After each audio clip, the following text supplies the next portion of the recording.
தேவனே, இன்று என்னை உருமாற்றும். ஜூன் மாதம் 18ஆம் தேதி. ஹலோ, தேவனுக்கு செவி கொடுக்கிறீர்களா? நீதிமொழிகள் 1:33. எனக்கு செவி கொடுக்கிறவன் எவனோ அவன் விக்கினமின்றி வாசம் பண்ணி ஆபத்திற்கு பயப்படாமல் அமைதியாயிருப்பான்.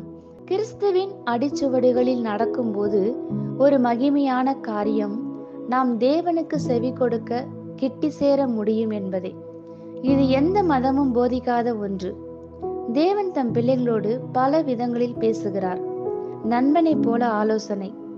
தேவ சித்தத்தை விட்டு ஒருவர் வழிவிலகி செல்ல துவங்கும் போது தேவன் ஒரு நண்பனை போல ஆலோசனை தருகிறார். நீங்கள் வலதுபுறமாய் சாயும் போதும் இடதுபுறமாய் சாயும் போதும் வழி இதுவே, இதிலே நடவுங்கள் என்று உங்களுக்கு பின்னாலே சொல்லும் வார்த்தையை உங்கள் காதுகள் கேட்கும். துவக்கத்திலும் நடுவிலும் எப்பொழுதும் சரியான தீர்மானம் எடுக்க அவர் ஆலோசனை அளிக்கிறார். அவருடைய ஆலோசனையை நம் வாழ்வில் சீக்கிரமாக பெறுவோம் எனில் நாம் அநேக மன உளைச்சல்களை தவிர்க்கலாம்.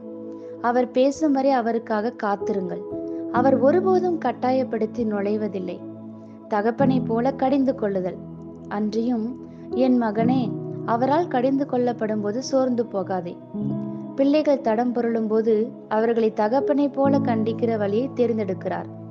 மனசாட்சியில் அல்லது வேத வசனத்தின் மூலம் அல்லது பரிசுத்தவான்களின் மூலம் அவர்களை கடிந்து கொள்கிறார்.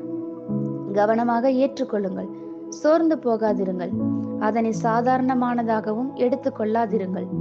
கர்த்தருடைய சிற்றை. கர்த்தர் எவனிடத்தில் அன்பு கூறுகிறாரோ அவனை அவர் சிற்றித்து தாம் சேர்த்து கொள்கிற எந்த மகனையும் தண்டிக்கிறார்.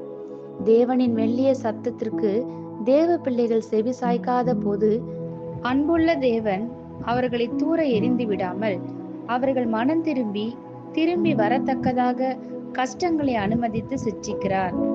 நான் உபத்திரவப்பட்டது எனக்கு நல்லது, அதனால் உமது பிரமாணங்களை கற்றுக்கொள்கிறேன்.